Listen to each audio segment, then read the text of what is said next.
Selamat sore pemirsa TVR Parlemen, kita berjumpa lagi dalam program TVR 17 bersama saya Dadi Ramadan. Tepat pukul 17 waktu Indonesia Barat, kami hadirkan kepada Anda sejumlah informasi paling baru dan paling menarik seputar kinerja dan kegiatan DPR RI yang telah disajikan oleh redaksi TVR Parlemen. Dan pemirsa TVR Parlemen, inilah TVR 17 selengkapnya.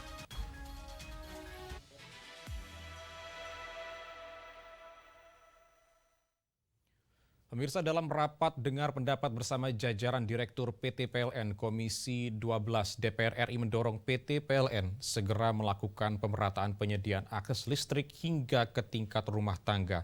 Hal ini karena terdapat kurang lebih 20.000 rumah tangga di berbagai daerah yang dilaporkan belum mendapatkan akses listrik. Komisi 12 DPR RI mendorong PT PLN segera melakukan pemerataan penyediaan akses listrik hingga ke tingkat rumah tangga untuk meningkatkan capaian elektrifikasi nasional ke angka 100%. Dalam rapat dengar pendapat bersama jajaran Direktur PT PLN, anggota Komisi 12 DPR RI Nevi Zuairina menyoroti capaian rasio elektrifikasi nasional dengan pemerataan dan penyediaan akses listrik. Data dari Kementerian ESDM menyatakan, rasio elektrifikasi nasional pada 2023 telah mencapai 99,6%. Namun, terdapat kurang lebih 20.000 rumah tangga di berbagai daerah yang dilaporkan belum mendapatkan akses listrik. Saya pikir highlight yang paling penting itu bagaimana yang namanya elektrifikasi itu mencapai 100%. Ya, dan ini ialah bukan dilihat dari desa yang teraliri, tapi betul-betul dilihat dari setiap rumah itu memiliki akses ya, istilah punya meteran lah bahasanya orang desa gitu ya. Semua rumah tuh punya meterannya gitu. Ya, itu yang harus dikejar ya 2025 ya. Karena ini udah laporan teman-teman ya, ada yang 20.000 rumah, ada yang berapa ratus rumah yang belum ada listriknya di dapilnya. Selain itu, Nevi juga menyoroti terkait berkembangnya kendaraan listrik di masyarakat dan mendorong PT PLN segera membangun ekosistemnya dengan baik agar masyarakat nantinya tidak kesulitan mendapatkan akses listrik untuk kendaraan-kendaraan mereka yang dinilai lebih ramah lingkungan. Halim dan Syamsul, TVR Parlemen melaporkan. Salah satu faktor penyebab rendahnya kualitas pendidikan di Papua adalah minimnya jumlah guru.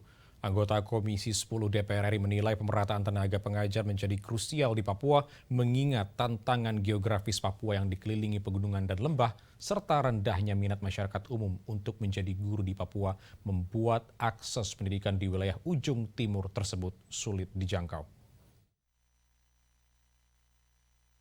Salah satu faktor penyebab rendahnya kualitas pendidikan di Papua adalah minimnya jumlah guru. Maka Komisi 10 DPR RI mendesak pemerintah segera memenuhi kebutuhan guru di Papua demi mewujudkan pendidikan yang merata di wilayah tersebut. Anggota Komisi 10 DPR RI Boni Triana menilai tantangan geografis Papua yang dikelilingi pegunungan dan lembah serta rendahnya minat masyarakat umum untuk menjadi guru di Papua membuat akses pendidikan di wilayah ujung timur tersebut sulit dijangkau. Berdasarkan laporan terbaru, provinsi ini memerlukan total sekitar 3.000 guru tambahan di sekolah dasar, menengah pertama, menengah atas hingga sekolah kejuruan. Pemerintah pun diminta segera memprioritaskan pengadaan guru untuk wilayah Papua.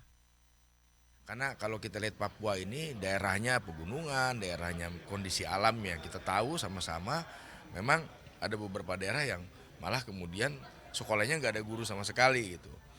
Dan itu membuat partisipasi sekolah juga menjadi rendah.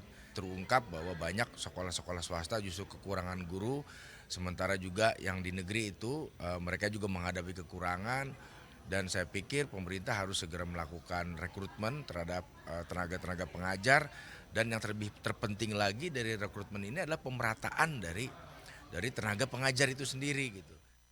Untuk mengatasi masalah ini, Komisi 10 DPR RI menyarankan agar pemerintah mempercepat pelaksanaan program pelatihan guru lokal, merekrut tenaga pendidik yang berasal dari komunitas setempat, dan memberikan tunjangan yang layak bagi guru di daerah terpencil. Dari Jayapura, Papua, Hendra Sunandar, TVR Parlemen melaporkan. Dalam kunjungan kerja reses ke Polda Jawa Barat, Komisi 3 DPR RI memastikan persiapan pengamanan di berbagai titik strategis dalam rangka menyambut perayaan Natal 2024 dan Tahun Baru 2025. Wakil Ketua Komisi 3 DPR RI Sari Yuliati berharap seluruh personil kepolisian mampu meningkatkan kinerja pengamanan guna menciptakan suasana lingkungan yang tertib dan kondusif. Kunjungi kepolisian daerah Jawa Barat, Komisi 3 DPR RI memastikan persiapan pengamanan di berbagai titik strategis dalam rangka menyambut perayaan Natal 2024 dan Tahun Baru 2025. Hal ini penting dilakukan untuk memberikan rasa aman dan nyaman. Wakil Ketua Komisi 3 DPR RI, Sari Yuliati mengatakan, mobilitas masyarakat yang berkunjung ke Jawa Barat, khususnya Kota Bandung, sangat tinggi. Untuk itu, diperlukan kesiapsiagaan aparat kepolisian dalam melakukan pengamanan yang maksimal. Sari berharap seluruh personil kepolisian mampu meningkatkan kinerja pengamanan guna menciptakan suasana lingkungan yang tertib dan kondusif. Ya, alhamdulillah tadi Pak Kapolda sudah menjelaskan secara rigid rencana pengamanan untuk Nataru sangat komprehensif. Saya optimis Polda Jawa Barat bisa menangani persoalan seputar waktu Natal dan Tahun Baru dengan baik. Sementara itu, Kepala Kepolisian Daerah Jawa Barat Ahmad Wiyagus menegaskan, aparat kepolisian bersama TNI akan memaksimalkan kinerja pengamanan Natal dan Tahun Baru dengan menurunkan 141.000 personel gabungan. Polda Jabar beserta stakeholder dengan mengerahkan sekitar 21.000 personil akan mengamankan kegiatan ibadah Natal 2024, begitu juga Tahun Baru 2025. Kami tetap membutuhkan partisipasi dari semuanya masyarakat untuk sama-sama menciptakan situasi kondusif dan terkelola dengan baik. Dari Jawa Barat, Hilman Hidayat, TVR Parlemen, melaporkan. Kondisi penggunaan senjata api sejatinya telah diatur dalam Peraturan Kapolri tahun 2009 yang mengharuskan polisi memberikan peringatan yang jelas sebelum meletuskan timah panas. Namun, kasus polisi yang belakangan terjadi menunjukkan bahwa tidak sepenuhnya peraturan tersebut berhasil ditegakkan. Informasi selengkapnya akan kami hadirkan sesaat lagi. Untuk itu jangan kemana-mana. Tetaplah bersama kami di TVR 17.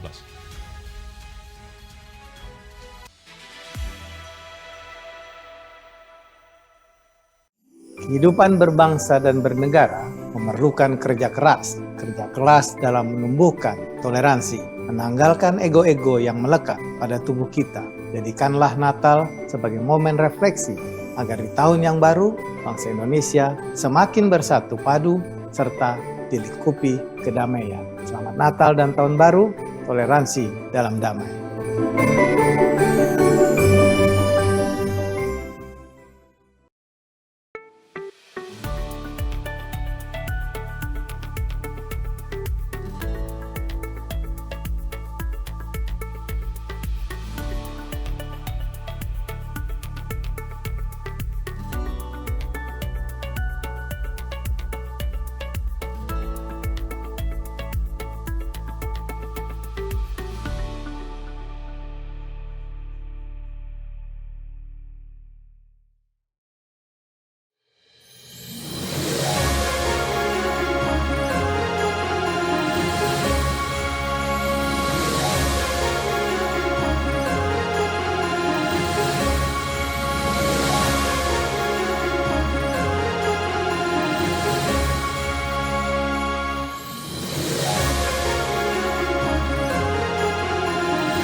Kembali di TVR 17, pemirsa, belajar dari kasus polisi tembak polisi di Solok maupun kasus polisi tembak siswa SMK di Semarang. DPR RI mendesak Kapolri dan jajarannya lebih selektif dalam memberikan senjata api kepada personelnya. Di sisi lain, peristiwa yang terjadi di instansi Polri saat ini seharusnya dapat dijadikan momentum untuk mengevaluasi aturan penggunaan dan pengelolaan senjata api. Mari kita simak informasi mendalam yang telah dirangkum oleh tim redaksi TVR Parlemen dalam segmen Lensa Parlemen. Berikut ini.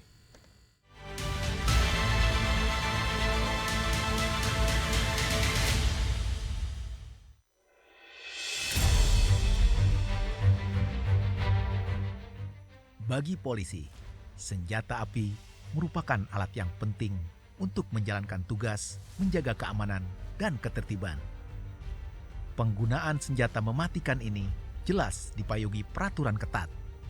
Tidak sembarang polisi atau masyarakat dapat menenteng pistol atau sejenisnya. Begitu pula dengan penggunaannya, anggota polisi tidak boleh asal melepas tembakan. Kondisi penggunaan senjata api sejatinya telah diatur dalam Peraturan Kapolri tahun 2009. Berdasarkan Peraturan Kapolri Nomor 1 Tahun 2009, polisi hanya boleh menggunakan senjata api dalam situasi tertentu. Di antaranya untuk melindungi diri maupun orang lain dari ancaman bahaya atau kematian. Senjata api juga diperbolehkan ketika polisi menghadapi situasi berbahaya, termasuk untuk mencegah kejahatan besar. Meski begitu, sebelum meletuskan timah panas, polisi harus memberikan peringatan yang jelas, termasuk memberikan tembakan peringatan. Namun, aturan itu sepertinya tidak sepenuhnya berhasil ditegakkan. Buktinya, aturan itu dilanggar dalam kasus polisi yang belakangan ini terjadi. Seperti kasus polisi tembak polisi di Solok maupun kasus polisi tembak siswa SMK di Semarang. Menanggapi kasus polisi koboi itu, anggota Komisi 3 DPR RI Rikwanto mendesak Kapolri dan jajarannya untuk lebih selektif dalam memberikan senjata api kepada personilnya. Walaupun dia dinasnya di reskrim atau di tempat vital lainnya yang seolah-olah harus menggunakan senjata, tapi kalau baginya itu bisa membahayakan dalam arti secara psikologis, belum dapat mengendalikan senjata itu, tidak usah dikasih. Ya, tidak semua yang lulus tes itu harus dikasih. Ya, karena memang senjata itu kalau orang bilang tuh berhantu ya. Kalau ada konflik sedikit maunya angkat senjata. Di sisi lain, peristiwa yang terjadi di instansi Polri saat ini seharusnya dapat dijadikan momentum untuk mengevaluasi aturan penggunaan dan pengelolaan senjata api. Tindak lanjutnya kami akan panggil Dirpropam kita untuk secara umum. Jangan-jangan ada yang salah nih dalam tata kelola dan manajemen penggunaan senjata ini, SENPI ini. Perlu perbaikan aturan yang lebih ketat, sehingga senjata api betul-betul hanya digunakan pada situasi khusus. Utamanya untuk melindungi nyawa, bukan malah memakan korban jiwa.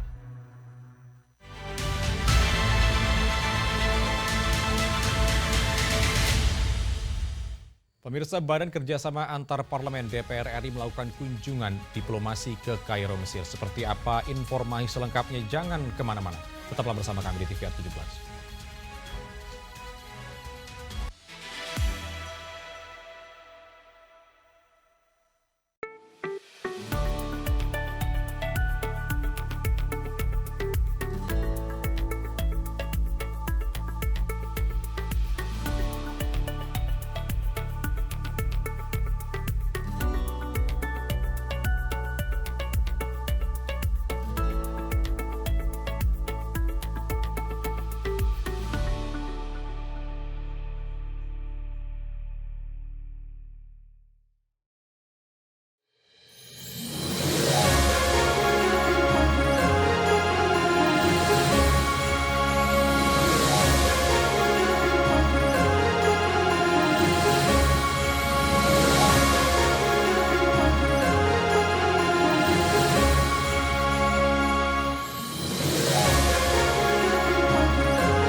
Mengenal tugas dan fungsi DPR RI.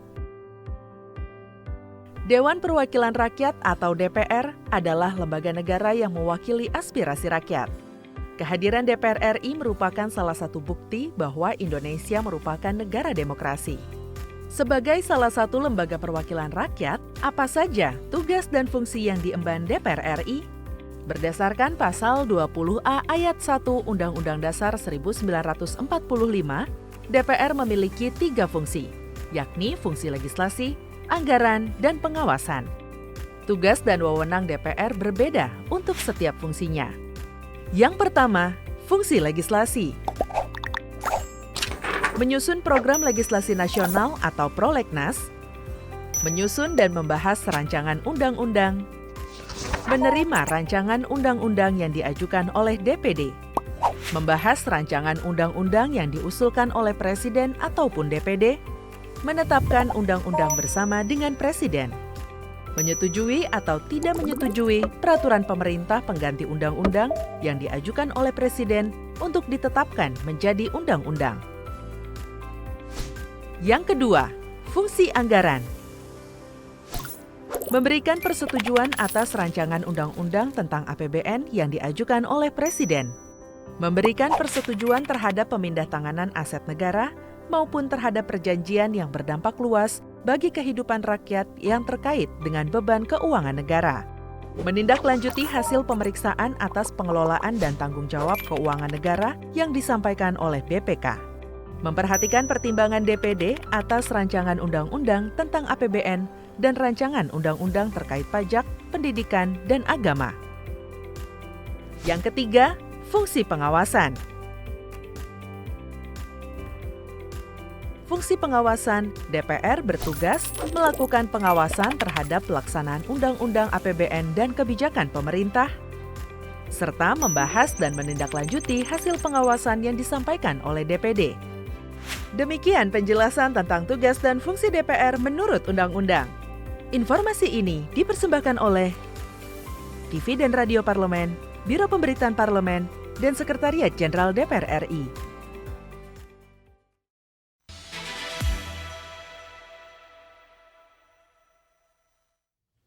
Anda masih bersama kami di TVR 17. Pemirsa, terkait kunjungan diplomasi ke Kairo, Mesir, BKSAP memiliki beberapa agenda. Di antaranya bertemu dengan Duta Besar Indonesia untuk Mesir, diskusi dan serap aspirasi mahasiswa Universitas Al-Azhar di Kairo, bertemu dengan Parlemen Mesir yang diterima oleh Komisi Luar Negeri, dan terakhir bertemu dengan Rektor Universitas Al-Azhar Kairo. Selengkapnya berikut laporan dari rekan kami, Mahir Pratama dari Kairo, Mesir.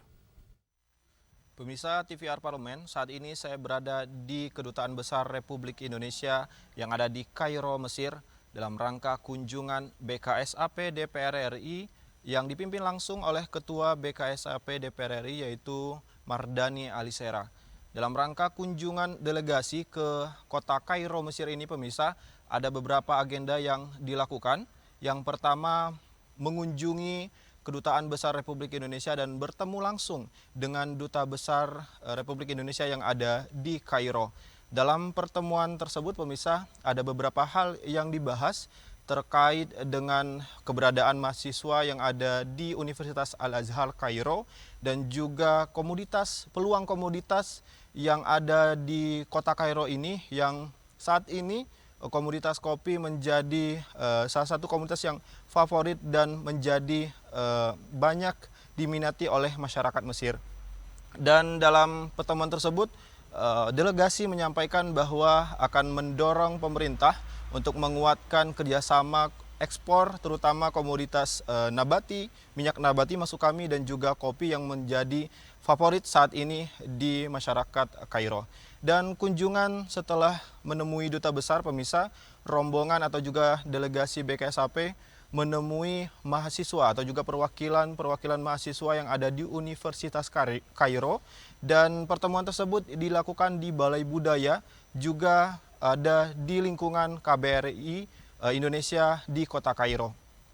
Dalam pertemuan dengan mahasiswa tersebut, pemirsa, delegasi banyak berdiskusi, berbincang, dan juga menerima masukan dari mahasiswa terkait dengan salah satunya visa pelajar yang saat ini menjadi konsen dari mahasiswa Al-Azhar yang meminta pemerintah Indonesia dan juga pemerintah Mesir untuk bekerja sama agar visa pelajar ini dapat diberikan khusus kepada mahasiswa Universitas Al-Azhar agar tidak diperpanjang setiap tahunnya. Dan selanjutnya pemirsa, ada isu yang menarik juga bahwa terkait dengan asuransi kesehatan untuk mahasiswa Al-Azhar yang saat ini belum diterima ataupun belum dimiliki oleh mahasiswa. Mereka meminta pemerintah Indonesia dan juga pemerintah Mesir untuk bekerja sama minimal ketika mahasiswa sakit ataupun mahasiswa memerlukan perawatan kesehatan, biaya dalam perawatan tersebut dapat terjangkau, dan saat ini masih menjadi kendala di kalangan mahasiswa di Universitas Al-Azhar, khususnya dan masyarakat atau juga warga negara Indonesia di kota Kairo ataupun di negara Mesir ini. Dan ketika setelah dari kunjungan atau juga menemui mahasiswa Al-Azhar, pemirsa, delegasi melanjutkan kunjungan ke parlemen Mesir yang langsung diterima hangat oleh Ketua Komisi Luar Negeri Parlemen Mesir. Dan dalam pertemuan tersebut, delegasi menyampaikan masukan ataupun aspirasi dari mahasiswa terkait dengan visa, terkait dengan asuransi kesehatan, dan juga terkait dengan keamanan yang saat ini mengancam atau juga ada beberapa kejadian yang dialami oleh mahasiswa di Universitas Al-Azhar di Kairo. Dan setelah pertemuan dengan parlemen Mesir, kunjungan dilakukan atau juga dilanjutkan ke Universitas Al-Azhar Kairo, dan pertemuan ini langsung disambut hangat oleh rektor dan juga 3 wakil rektor Universitas Al-Azhar. Dalam rangka pertemuan ini, Universitas Al-Azhar atau juga langsung rektor menyampaikan bahwa mahasiswa dari Indonesia saat ini berjumlah lebih dari 15.000 dan itu menjadi mahasiswa terbanyak kedua, mahasiswa asing terbanyak kedua yang ada di Mesir. Dan dalam candaannya rektor mengatakan bahwa kota Kairo sudah dijajah oleh orang Indonesia. Dan respon dari delegasi BKSAP DPR RI ini pemirsa bahwa mereka juga menyampaikan terkait dengan aspirasi yang diterima dari mahasiswa, dari KBRI terkait dengan asuransi kesehatan, kemudahan mahasiswa dalam menyelesaikan perkuliahan baik di strata 1 ataupun di master maupun di tingkat doktoral. Dan dari kunjungan keempat kegiatan tersebut pemirsa, Badan Kerjasama Antar Parlemen ini telah menerima masukan dan juga menyampaikan langsung ke Parlemen Mesir dan Universitas Al-Azhar, dan ini akan juga dibawa oleh delegasi ke Indonesia untuk ditindaklanjuti. Salah satunya adalah terkait dengan asuransi kesehatan tersebut dan nanti akan disampaikan ke komisi terkait. Demikian yang dapat saya laporkan pemirsa langsung dari kota Kairo, Mesir. Mahir Pratama, TVR Parlemen, melaporkan. Baik, selanjutnya pemirsa, apa saja yang menjadi sorotan di media online nasional pada hari ini? Selengkapnya, usai jeda tetaplah bersama kami di TVR 17.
Terima kasih Anda masih bersama kami di TVR 17. Pemirsa, kali ini kita masuk ke segmen media online nasional dan mari kita simak isu apa saja yang menjadi sorotan media serta tanggapan dari sejumlah anggota Dewan bersama rekan kami, Vincent Aldi.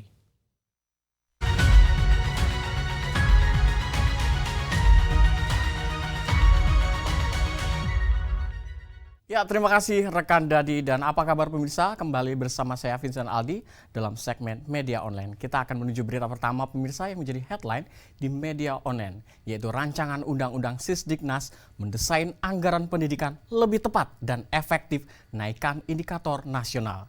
Dan kita akan menyimak pemirsa di layar kaca Anda beberapa media yang menyoroti terkait anggota Badan Legislasi DPR RI Gamal Albin Said yang menjelaskan revisi Undang-Undang Sistem Pendidikan Nasional yang menjadi prioritas prolegnas di tahun 2025 akan mendesain anggaran pendidikan agar lebih tepat dan efektif dalam menaikkan capaian indikator nasional. Dan anggaran ini pemirsa yang besar selama ini dinilai belum dapat meningkatkan indikator kinerja pendidikan yang maksimal. Dan dari beberapa data yang mendorong adanya urgensi revisi Undang-Undang Sisdiknas, yaitu data United Nations Educational, Scientific and Cultural Organization yang menyebutkan bahwa indeks literasi di Indonesia hanya 0,001. Dan selain itu pemirsa, data dari World Most Literate Country tahun 2016 yang menyebutkan bahwa Indonesia berada di ranking 60 dari 61 negara yang disurvei. Dan dalam kesempatan yang sama pemirsa tersampaikan pula bahwa aspirasi dari DPRD Sumbar yang menyuarakan terkait RUU Perlindungan Guru dan Dosen yang bisa menjadi bagian dari RUU Sisdiknas yang akan disusun ke depan, baik jadi satu bagian maupun terpisah. Dan kita akan menuju berita selanjutnya yang menjadi headline di Media Online, yaitu pelaksanaan APBN 2025 harus berfokus pada sektor pengungkit pertumbuhan ekonomi. Kita akan kembali menyaksikan di layar kaca Anda pemirsa beberapa media yang menyoroti terkait anggota Komisi 11 DPR RI, Anies Biarwati, yang mengingatkan pemerintah baru terkait pelaksanaan APBN 2025 yang akan dimulai di bulan Januari. Dan anggaran di APBN 2025 akan membiayai penyelenggaraan pemerintah yang besar. Pemerintahan Prabowo yang sudah menetapkan 48 kementerian, 7 pejabat setingkat kementerian, dan 56 wakil menteri. Dan sebagaimana diketahui pemirsa, APBN 2025 disusun oleh pemerintahan dan DPR periode sebelumnya. Sedangkan yang menjalankan adalah pemerintah dan DPR periode saat ini. Yang artinya alokasi anggaran APBN 2025 masih bersifat transisi dari pemerintahan lama menuju pemerintahan baru. Dan pemirsa, anggaran-anggaran rutin dan wajib masih akan mendominasi alokasi anggaran 2025. Sehingga hal ini pemirsa menyebabkan ruang fiskal akan semakin kecil. Dan oleh karena itu pemerintah harus bisa mengoptimalkan kerja dari kementerian ataupun lembaga dalam menggerakkan sektor-sektor ekonomi yang dapat menyumbangkan pertumbuhan ekonomi. Dan itu tadi pemirsa headline di Media Online pada hari ini, yaitu rancangan Undang-Undang Sisdiknas yang mendesain anggaran pendidikan lebih tepat dan efektif untuk menaikkan indikator nasional serta pelaksanaan APBN 2025 yang harus berfokus pada sektor pengungkit pertumbuhan ekonomi. Sekian dari saya dan saya kembalikan ke rekan Dadi.